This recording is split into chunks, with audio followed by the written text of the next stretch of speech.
देर पहले जो आवाज़ें आपने सुनी थी वो थी अपने हक की लड़ाई के लिए आवाज़ें। ये हक था डीडीहाट को जिला बनाने के लिए।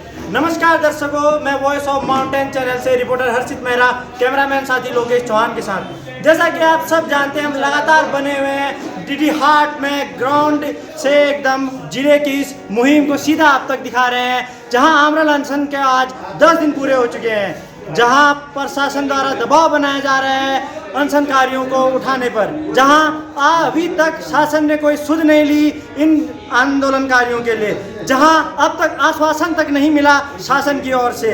आइए जानते हैं इस बारे में क्या राय है, कितना उबाल है और इस आंदोलन को लेके लोग क्या सोचते हैं। एकदम ग्राउंड रिपोर्ट मेरे साथ। डीडीहाट जिला दो, आज तो अभी दो, डीडीहाट जिला दो, आज चाहिए अल्लाह चाहिए, डीडीहाट जिला चाहिए, इनकलाब जिंदाबाद, इनकलाब जिंदाबाद। पहाड़ों की आवाज़ चैनल इस वक्त उस जगह पर है जहां आज आमरण अनशन करते हुए 9 दिन पूरे हो चुके हैं, एक मांग घोषित जिले को अस्तित्व में लाने के लिए। और इस वक्त हमारे साथ मौजूद हैं लवी कफल्या, जिन्होंने इस बार इस आंदोलन की शुरुआत की थी, जो काफ़ी समय से लगे हुए हैं डीडीहाट को जिले बनाने की इस मुहिम में। मेरा पहला और सीधा सवाल आपसे ये रहेगा लवी भैया, इस उत्तराखंड में जैसा कि चुनावी माहौल नज़दीक है और लोगों का ये भी कहना है कि इसके पीछे राजनीति और कुछ नहीं, इस बारे में आपका क्या कहना है? क्या जिले की इस मुहिम के पीछे राजनीति है? जी, आपका बहुत सही कहना है, क्योंकि 2022 चुनाव भी नज़दीक है और यहाँ पर स्पष्ट रूप से समझ में नहीं आ रहा है जनता को कि यहाँ पर भारतीय जनता पार्टी की सरकार आएगी या कांग्रेस की सरकार आएगी। लेकिन आज हम ये करने का जो मुख्य कारण है, क्योंकि सरकार, उत्तराखंड सरकार के द्वारा स्पष्ट दिशा निर्देश आ चुके हैं कि 31 दिसंबर 2021 से यहाँ पर जनगणना शुरू होनी है, जो 1951 में भारतवर्ष में जनगणना शुरू होनी है। क्योंकि जनगणना का यह होता है, जब तक जनगणना के 2-3 साल लगते हैं, जब तक जनगणना पूरी नहीं हो जाती है, उसके बाद 2026 में यहाँ पर परिसीमन होना है। तो आगामी जो 2022 से लेकर 26-27 तक की जो सरकार रहेगी, वह जिस किसी की भी रहे, लेकिन जिले अस्तित्व में आना मुश्किल लग रहा है, थोड़ा सा असंभव सा प्रतीत हो रहा है। क्योंकि आज देखिए, हमारा एक उत्तराखंड राज्य ही ऐसा है, उसको 9 नवंबर सन 2022 को 22वां वर्ष लगने वाला है, और कितने दुर्भाग्य की बात है कि यहाँ पर जिले अस्तित्व में नहीं आए। और उसके साथ साथ जो जिला डीडीहाट की मांग है, यह सन 1960 से है। अंतर्राष्ट्रीय सीमा चाइना और नेपाल से लगा हुआ हमारा क्षेत्र है। 1962 में यहाँ पर चाइना के द्वारा अटैक भी किया गया और नेपाल भी अपनी सीमाएं बढ़ा रहा है, चाइना निरंतर अपनी सीमाएं बढ़ा रहा है। और सीमांत जिले की मांग तब से है, 6 दशक यहाँ पर बीत चुके हैं। हालांकि सबका कहना सही है कि राजनीतिक माहौल है, लेकिन उसके बाद जो जनगणना का विषय है, उसके लिए यहाँ पर हमको अब यहाँ पर आना पड़ा, क्योंकि 2021 एक बहुत ही अच्छा समय है। और हरीश रावत जी का भी बयान आया था कि 100 करोड़ रुपये उन्होंने एज ए टोकन मनी यहाँ पर कार्पस फंड में रखा गया है। तो सरकार के पास बजट की कमी नहीं होनी चाहिए, क्योंकि आप देखिए कोविड का जो समय चल रहा है, उसके साथ साथ यहाँ पर तेलंगाना, छत्तीसगढ़ और पंजाब में भी कोविड के बाद जिले बने हैं। तो हमारे देवभूमि में 21 साल से क्यों नहीं बने, बड़ी दुर्भाग्य की विषय है। और ये आर पार की लड़ाई, आमरण अनशन चल रहा है, जब तक जिले नहीं बनेंगे तब तक आमरण अनशन चलते रहेगा। और इसको अब उग्र रूप भी धीरे धीरे दिया जाएगा। पूरे देवभूमि में जितने भी जिले थे, क्योंकि यूकेडी के 23 जिले और हरीश रावत सरकार के 9 जिले, और यहाँ पर स्वयं भारतीय जनता पार्टी द्वारा 15 अगस्त 2011 को डीडीहाट रानी की अनुमति कोर्ट द्वारा 4 जिलों की घोषणा की गई थी। और 10 साल हो गए तिरंगे झंडे के नीचे की जो घोषणा थी, भारतीय जनता पार्टी गई थी, उनकी करनी और कथनी में अंतर नहीं होता है। लेकिन अभी तक भी वो धरातल में क्यों नहीं आ रहे, इसलिए अब जनता आक्रोशित है। और आर पार की लड़ाई डीडीहाट जिला बनाओ अभियान नहीं, देवभूमि की पुकार, नए जिले बने, इस बार अभियान को लेकर पूरे देवभूमि में यह आंदोलन धीरे धीरे उग्र रूप लेता जाएगा। धन्यवाद। आंदोलन की आपने बात करी, 2011 में घोषित हुआ था डीडीहाट जिला। आंदोलन की आपने बात करी, 2011 में घोषित हुआ था डीडीहाट जिला। उसके बाद भी आंदोलन चला था घोषित जिले को अस्तित्व में लाने के लिए। लेकिन किसी भी आंदोलन में लोगों के साथ साथ आर्थिक तौर पर भी एक बड़ा मुद्दा रहता है, क्योंकि आर्थिक हालात, जो कि यहाँ पे मैं देख पा रहा हूँ, इतने सारे बैनर लगे हुए हैं और डीडीहाट जिले के ऊपर इतने सारे गाने भी आ चुके हैं। तो क्या इसके पीछे किसी नेता का कोई मास्टरमाइंड प्लान है? क्या आपको आर्थिक रूप से वो मदद कर रहे हैं कोई? जी, आर्थिक रूप से मदद करने की बात की जाए तो विपक्ष के जितने भी नेता, राजनीतिक पार्टियां, कोई भी इसमें पीछे नहीं हटेगा, मुझे ऐसा लगता है। लेकिन यह जिला डीडीहाट संयुक्त मोर्चा का मंच है, जिसमें सभी राजनीतिक पार्टियां साथ हैं। और हालांकि यहाँ पर भारतीय जनता पार्टी आपको स्पष्ट रूप से नहीं दिखेगी, लेकिन बैकडोर से जितने भी जनप्रतिनिधि हमें पूरा सहयोग कर रहे हैं, उनकी भी दिली इच्छा है कि जिला बनना चाहिए। क्योंकि जब कांग्रेस की सरकार थी तो भारतीय जनता पार्टी वाले यहाँ पर धरना देते हुए आए हैं, और जब दूसरों की सरकार आएगी तो दूसरी पार्टी यहाँ पर धरना देते हुए आएगी। तो सबने यहाँ पर संघर्ष कर रखा है।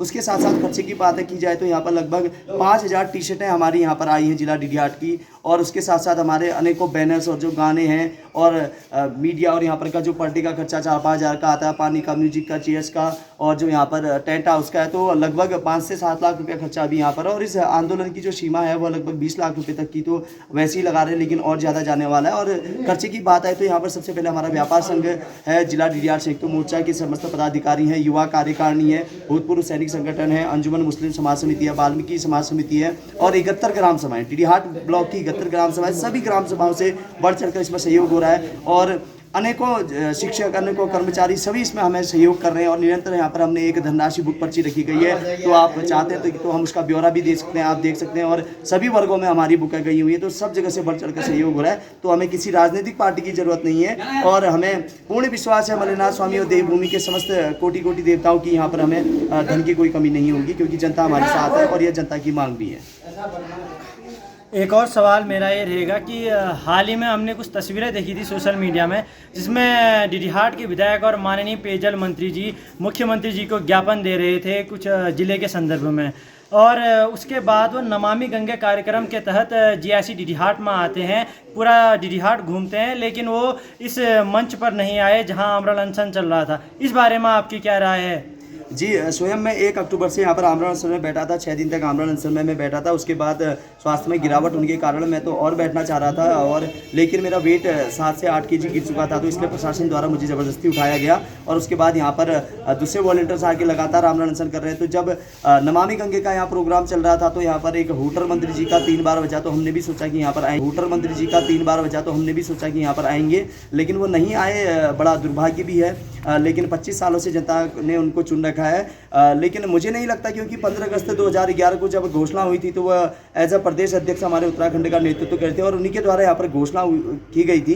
तो मुझे लगता है कि कहीं ना कहीं दिल में उनके ऐसा तो नहीं हो सकता कि जिला डीडीहाट ना हो, लेकिन शायद कहीं ना कहीं उनको चुनावी डर, क्योंकि 5 पारियाँ उन्होंने मार चुकी हैं और 6ठी पारी की वह तैयारी कर रहे हैं, जनता के बीच रात दिन लगे हुए हैं। तो मेरा ये कहना है कि वह डीडीहाट जिले को अस्तित्व में लाएं और 6ठी पारी क्या 7वीं पारी भी मारें, और हम भी उनका साथ देंगे। यदि वह 6ठी जिला डीडीहाट अस्तित्व में दे देते हैं, तो जिला डीडीहाट संयुक्त मोर्चा जितना भी है सबके सब हम खुले दिल से, जैसा अभिनंदन हमने नागरिक अभिनंदन 15 अगस्त 2011 को 10-15 हज़ार जनता के साथ किया था, हम ऐसा ही दोबारा करने को तैयार हैं। तो मेरा भी उनसे विनम्र निवेदन है कि आगामी जो चतुर्दशी का मेला होता है हमारे ही गृह क्षेत्र हड़कोला से, यहाँ पर यशस्वी और हमारे युवा मुख्यमंत्री पुष्कर सिंह धामी जी हैं, वह अपने गृह क्षेत्र में आ रहे हैं और पूजा करने, वह हरसैम इष्ट की पूजा करने आ रहे हैं। और मैं स्वयं हरसैम इष्ट, हमारे ग्राम देवता भी हैं, तो मैं उनसे निवेदन करता हूं कि एक हरसैम के इष्ट यहाँ पर आमरण अनशन में बैठे हुए हैं और दूसरे इष्ट की वहाँ पूजा करने आ रहे हैं, तो वह तो सभी की विनती सुनेंगे। तो हमारी जिला डीडीहाट की जो मुहिम है, मैं स्वयं यहाँ से पैदल हड़कोला तक जाऊँगा, सुबह जो 4 से 5 घंटे का होगा। और हमारे अन्य युवा भी सभी इसमें 200-300 व्यापारी वर्ग, सभी प्रकार के वर्ग उसमें प्रतिभाग करेंगे। और मैं यह चाहूँगा और हम आग्रह भी करते हैं कि हमारे माननीय मंत्री जी उस दिन तो हुटर बजा के चले गए, लेकिन आज हुटर के साथ आगे चलेंगे और हमारा नेतृत्व करेंगे और दमदार तरीके से समस्त क्षेत्रीय जनता के साथ पुष्कर धामी जी के सामने हमारी बात रखेंगे, यही मैं उम्मीद करता हूँ। एक आखिरी सवाल, आज आमरण अनशन को पूरे 9 दिन हो चुके हैं। डीडीहाट विधानसभा हमेशा से चर्चा में रहती है और यहाँ पर 3 प्रत्याशी, विधायक के लिए 3 प्रत्याशी हैं, अगर माननीय पेयजल मंत्री जी को भी गिना जाए। अभी तक क्या किसी भी नेता का, किसी भी प्रत्याशी का सपोर्ट या उन्होंने यहाँ पर आकर कोई अहम योगदान दिया है? अभी तक देखा जाए तो किसी भी प्रत्याशियों की अभी तक यहाँ पर नहीं आए हैं, चाहे 3 प्रत्याशी हो विधानसभा 22 के, या 4 हो, 5 हो, या राजनीतिक पार्टियाँ कांग्रेस हो, यूकेडी हो, भारतीय जनता पार्टी हो, आप हो, या अन्य कोई भी दल हो, या निर्दलीय हों, वह कोई भी यहाँ पर नहीं आए हैं, ना उनका किसी भी प्रकार से सहयोग और सपोर्ट रहा है, क्योंकि उनको भी पता है कि जिला डीडीहाट संयुक्त मोर्चा आज की मांग नहीं हो। जिला डीडीहाट संयुक्त मोर्चा सिर्फ आज ही लोगों को लग रहा है, लेकिन आप सभी देख सकते हैं हमारे पास जो सबसे ऊपर बैनर पड़ा है, यह आज से सन 2018 का है और लगातार हमने यहाँ पर प्रयास किया है। कोविड के कारण बीच में रुक गए थे, लेकिन हमने त्रिवेंद्र सिंह रावत जी से भी मिले, हम हरीश रावत जी से भी मिले, और लगातार यहाँ तक कि जो 1962 में मायावती की सरकार हो, कौशिक समिति हो, पुनर्गठन की हो, 1960 से लगातार यह करते आए और यहाँ पर किसी भी राजनेता को तवज्जो नहीं दी जाती है। यहाँ तक कि यहाँ पर तो नियम यह भी है कि जो माइक यहाँ पर लगा वो किसी नेता को भी नहीं मिलने वाला, चाहे यहाँ पर वो हरीश रावत जी आ जाएं, चाहे कोई भी नेता आ जाएं, यहाँ पर किसी को माइक तक भी नहीं दिया जाता है। तो इस समय लगभग रात के 8 बज रहे हैं और पहाड़ों में ये मौसम ठंड का है। अक्टूबर में यहाँ बहुत ठंड पड़ती है, लेकिन आप देख सकते हैं, मैं अपने कैमरामैन से कहूँगा कि एक बार दिखा दीजिए यहाँ पर किस तरह से आंदोलनकारी डटे हुए हैं अभी भी इस ठंड में। और मेरा पहला सवाल जो कि आप स्क्रीन पे देख पा रहे हैं, मेरे साथ जिला संघर्ष समिति के संरक्षक श्री कुंडल सिंह कन्याल जी, जो कि डीडीहाट के एक व्यापारी भी हैं। आपका बहुत बहुत स्वागत है कन्याल जी हमारे चैनल में। धन्यवाद। मेरा पहला और सीधा सा सवाल ये है कि उत्तराखंड की डिडीहाट विधानसभा, जहां 25 साल से भारतीय जनता पार्टी के विधायक का राज है और वहां पर 2011 में भारतीय जनता पार्टी खुद घोषणा करती है डिडीहाट को जिला बनाने की, लेकिन अभी तक यहां पर आज अनशन का 10वां दिन हो चुका है, लेकिन प्रशासन द्वारा दबाव बनाया जा रहा है, लेकिन शासन ने अभी तक कोई सुध भी नहीं ली है। इस बारे में आपके क्या विचार हैं? हम तो सबसे पहले यही आशा रखेंगे अपने बड़े भाई माननीय मंत्री जी श्री बिशन सिंह चुफाल जी से। हमने हर समय कहा है इस मंच से, हम अभी भी आग्रह कर रहे हैं अपने बड़े भाई साहब से कि आप आइए, आप हमारा नेतृत्व करिए और हम आपके साथ हैं, पूरा सहयोग करने के लिए तैयार हैं। सारे लोग ये कहते हैं कि भाई जो जिला बनाएगा हम सदैव उसके साथ रहेंगे। अगर सब लोग ये चीज़ें कह रहे हैं, हम खुद ये चीज़ कह रहे हैं, हमने तो हर समय भाई क्या कहते हैं, हम तो खुले आम कहते हैं, हमारी तो भाई हर समय क्या कहते हैं बीजेपी से ही जुड़े हैं हम, क्या कहते हैं, और बीजेपी को ही हमारी वोट जाती है। और एक बार नहीं गई, बस एक बार नहीं गई, वो कोई कारण था। और भाई हम तो अभी भी आग्रह करेंगे बड़े भाई साहब से, आप आइए, हमारा नेतृत्व करिए, हम पूरा साथ सहयोग करने के लिए तैयार हैं। भाई हमें जिला चाहिए, हमें ये नहीं कि हमें आम खाने से मतलब है, पेड़ गिनने से मतलब नहीं है, हमें जिला चाहिए, जिला चाहिए, जिला चाहिए। धन्यवाद। इस वक्त मेरे साथ स्क्रीन पर है वो आंदोलनकारी जिन्होंने पूरे 5 दिन तक यहाँ पर अनशन किया था। बाद में प्रशासन द्वारा स्वास्थ्य का हवाला देकर उन्हें ज़बरदस्ती उठा दिया गया था। मैं स्वागत करता हूँ आपका शेर सिंह साहिब जी हमारे चैनल वॉइस ऑफ माउंटेन में। धन्यवाद। और मेरा सीधा सा और पहला सवाल, जब प्रशासन द्वारा इतना दबाव बनाया जा रहा है यहाँ पर आंदोलनकारियों को उठाने के लिए, लेकिन शासन ने अभी तक कोई सुध नहीं ली, आपके क्या विचार हैं इस बारे में? शासन प्रशासन कितना ही भी दबाव बना ले, आंदोलनकारी झुकने वाले नहीं है। इस आंदोलन को और उग्र बनाने का प्रयास किया जाएगा। हम शासन प्रशासन एवं सरकार से अनुरोध करते हैं कि हमें क्षेत्रवासियों की ये बहुत पुरानी मांग है, इसे शीघ्र इसको अमल बनाने की कोशिश करें। हम चाहते हैं कि हमारा डिडीहाट जिला शीघ्र अस्तित्व में आए। अभी तक आपने हमारे चैनल पर देखा था लोगों को, आम लोगों को, लेकिन इस आंदोलन से जुड़े हुए एक बाबा जी श्री कपिल गिरी जी बरेली से। आज इन्हें यहाँ पर दूसरा दिन है और ये पूरा साथ दे रहे हैं और इनका पूरा आशीर्वाद बना हुआ है लोगों के साथ। बाबा जी, मैं आपका स्वागत करता हूँ अपने चैनल वॉइस ऑफ माउंटेन में। मेरा सीधा सा सवाल आपसे ये है कि आपको आए हुए 2 दिन हो गए हैं, आपको क्या लगता है यहाँ की हालत देखकर, डिडीहाट को देखकर, आपकी क्या राय है जिले की इस मुहिम को लेकर? हमारी तो यही राय है कि जो ये पुरानी बातें हैं उनको हल कर देना चाहिए और जिला बनना चाहिए, और कोई बड़ी भारी कठिनाई की बात नहीं है। अब तो पूरे प्रदेश की सरकार भी हमारी बीजेपी हुई और केंद्र में भी बीजेपी हुई, तो इसका मतलब ये हुआ कि अब कोई दिक्कत की तो बात आनी नहीं चाहिए, है ना। और इसको जिला घोषित करना चाहिए, क्योंकि कई काफ़ी पुरानी बात है ये। 83 से ही रानीखेत तो डिडीहाट बनने की बात थी जिला, लेकिन अब तक नहीं बनी है, हमारी दुर्भाग्य की बात है। और अब हम इन सरकारों से निवेदन करते हैं जो कि हमारा जिला ये घोषित करना इन्हें होगा ही, चाहे वो नीचे करें चाहे कैसे करें, उनको करना ही होगा। क्योंकि यहाँ की जनता का अगड़ाई अभी बड़ी भारी, उनको आक्रोश आ गया है कि इतनी बड़ी बात होके सब कुछ यहीं के होके मुख्यमंत्री हो, कैबिनेट मंत्री हो, यहाँ का जिला नहीं घोषित हो रहा, कितनी तौहीन की बात है और उनके छवि पे भी इसका असर पड़ेगा। इसलिए हम उनसे निवेदन करते हैं कि अपनी मातृभूमि, अपनी जन्मभूमि, अपनी स्वर्गभूमि, अपनी देवभूमि का ये जिला बनाने का भरसक प्रयास करें। जय हिंद, जय भारत, जय अटल। इस वक्त इस मैदान पर स्थानीय लोगों का तांता लगा हुआ है, बहुत बढ़ चढ़कर सहयोग मिल रहा है। उन्हीं में एक हमारी स्क्रीन पर आप देख सकते हैं, ये स्थानीय निवासी हैं। आपका बहुत बहुत स्वागत है वॉइस ऑफ माउंटेन चैनल में। धन्यवाद। मेरा सीधा सा सवाल आपसे ये रहेगा कि अक्सर यहाँ पर देखा जाता है कि डिडीहाट में बहुत सी पार्टियाँ और बहुत से विधायक प्रत्याशी उभर कर आ रहे हैं और उतने उनके समर्थक हैं, और हर विधायक प्रत्याशी के समर्थक का ये कहना है कि यहाँ पर राजनीति हो रही है। आपके क्या विचार हैं उस बारे में? क्या जिले को लेकर यहाँ पर राजनीति हो रही है? ऐसा है, जब पहली बार मीटिंग हुई थी यहाँ पर, मैंने इसी मंच में कहा था कि भाई हमें जिला बनाना है, कोई भी राजनीति यहाँ पर नहीं चलेगी। और कुछ भाई लोग नाराज़ हो रहे थे कि कोई राजनीति नहीं चल रही है। तो मैंने अभी तक देखा है कि किसी भी पार्टी का आदमी, कोई भी नौजवान या कोई भी राजनीतिक बातें नहीं कर रहा है। केवल दिल्ली का आंदोलन यहाँ पर चल रहा है और मैंने देखा कि एक शांतिपूर्ण और बड़े सौहार्दपूर्ण वातावरण में ये आंदोलन चल रहा है। मैं चौपाल जी से निवेदन करूँगा कि सारे लोगों का ये कहना है कि आप जो है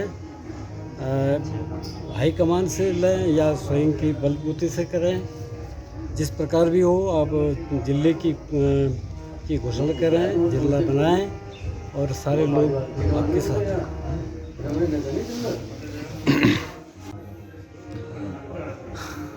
इस वक्त एक और सहयोग जो यहाँ पर मिल रहा है, जिनको आप देख पा रहे हैं स्क्रीन पर मेरे साथ, स्थानीय निवासी श्री खड़क सिंह बोरा जी। आपका बहुत बहुत स्वागत है हमारे चैनल वॉइस ऑफ माउंटेन में। मेरा आपसे सवाल ये रहेगा कि मुख्यमंत्री डिडिहाट क्षेत्र के और यहाँ के पेयजल मंत्री डिडिहाट क्षेत्र के और माननीय मसूरी विधायक जो हैं उनका भी गृह क्षेत्र डिडिहाट है, यानी कि कैबिनेट में इतने मंत्री डिडिहाट से हैं, डिडिहाट क्षेत्र का इतना वर्चस्व कैबिनेट में दिखाई देता है। लेकिन अब भी जिला बनाने के लिए संघर्ष जो कि बहुत लंबा चला आ रहा है, 1962 से संघर्ष चला आ रहा है, लेकिन अभी तक सत्ता ने कोई सुध नहीं ली और ना ही यहाँ पर लेकिन प्रशासन का बहुत ज़्यादा दबाव बन रहा है। इस बारे में आपका क्या कहना है? सबसे पहले तो मैं ये चाहूँगा कि डिडिहाट सबसे पहले डिडिहाट है। डिडिहाट है तभी कोई और है, चाहे वो मंत्री है चाहे विधायक हैं। डिडिहाट नहीं होता तो शायद वो मंत्री भी नहीं होते, शायद विधायक भी नहीं होते, शायद कोई अन्य पद भी नहीं होते। इसमें कोई राजनीति नहीं है। आज तक जिन्होंने राजनीति का पहलू जिन्होंने इशू बनाया था वो गलतफहमी या किसी को गलत संदेश से, उन्होंने किसी की गलत सोच से वो संदेश जा रहा है। जो संदेश दे रहे हैं वो बिल्कुल गलत है। हम उसको नहीं चाहते कि ये किसी राजनीतिक दल से हमें कोई वो नहीं है। हमें है मतलब डिडिहाट से, चाहे वो डिडिहाट का कोई भी है, जन है, वो हमारे डिडिहाट का जनप्रतिनिधि है सबसे। और दूसरी चीज़, अब हमारे जनप्रतिनिधि हमारे घर का जो मुखिया सयाना होता है, अगर मेरे भी बच्चे होते हैं या हूँ तो मुझे कोई बच्चा रूठता है या मैं रूठता हूँ तो मेरा बच्चा मनाएगा। और उसी प्रकार से मेरे बच्चे रूठते हैं तो मैं बच्चों को मनाऊंगा या कोई जो भी सीनियर हैं वो उनको मनाएंगे। रूठने वाली तो कभी किसी को समझ ही नहीं होनी चाहिए कि हम रूठे हैं। रूठने का क्या मतलब है? डिडिहाट है, मल्लनाथ स्वामी के चरणों में इतनी बड़ी रमणीय जगह है जिनको रूठना नहीं चाहिए। रूठे हुए को नज़दीक आने के लिए उनको खुद विचार करना चाहिए कि हम कितने गहरी पानी में जा रहे हैं, हमारे विचार क्या है, हमें लोगों को अपने साथ कैसे जोड़ना है, कैसे उनको कैसे करना है, ये उनका एक अपनी किसी की भी सोच होनी चाहिए जिसको मानवता कहते हैं।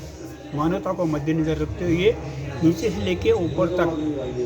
पहले पुरानी कहावत है, हम छोटे छोटे बच्चे थे, आजकल अगर ताश के पत्ते कहीं दिखते हैं तो वो जेल के अंदर होगा, लेकिन हमारे छोटे छोटे बच्चे थे तो हमारे गांव से एक हुआ करते थे बुजुर्ग जो आर्मी में थे, तो छुट्टी आते थे तो 3 दिन की दीवार। डिडिहाट जिला संघर्ष समिति की सबसे खास बात यह है कि यहाँ पर हर दल का व्यक्ति है, हर दल का व्यक्ति यहाँ पर मौजूद है। इन्हीं में से एक कांग्रेस ब्लॉक अध्यक्ष श्री राजेंद्र बोरा जी, जो कि संघर्ष समिति के उप सचिव हैं। राजेंद्र बोरा जी, आपका बहुत बहुत स्वागत है हमारे चैनल वॉइस ऑफ माउंटेन में। जी धन्यवाद। मेरा सीधा सा सवाल आपसे ये रहेगा कि बहुत से लोगों का ये कहना है कि यहाँ पर जिले के नाम पर राजनीति हो रही है। मैं आपसे पूछना चाहूँगा, क्या इसमें कांग्रेस की कोई राजनीति है? देखिए, ये डिडिहाट जिला बहुत पुरानी मांग है, इसमें कांग्रेस की कोई राजनीति नहीं है। जहाँ तक जिले डिडिहाट का सवाल है, ये 1960 से यह मांग उठती आ रही है, जिसमें जो जनभावनाएं हैं, जो यहाँ की जो संभावित जिला डिडिहाट क्षेत्र है उसकी जनभावनाएं हैं, डिडिहाट जिला बनना चाहिए। इसमें राजनीति जैसी कोई बात। जयत्रागढ़ पहाड़ से जुड़ी खबरों को वॉइस ऑफ माउंटेन्स आपके लिए लगातार ला रहा है। यदि आपने हमारा चैनल अभी तक सब्सक्राइब नहीं किया तो प्लीज़ सब्सक्राइब कीजिए, घंटी बजाइए, शेयर कीजिए, कमेंट्स कीजिए और लाइक जरूर कीजिए। देखते रहिए वॉइस ऑफ माउंटेन्स।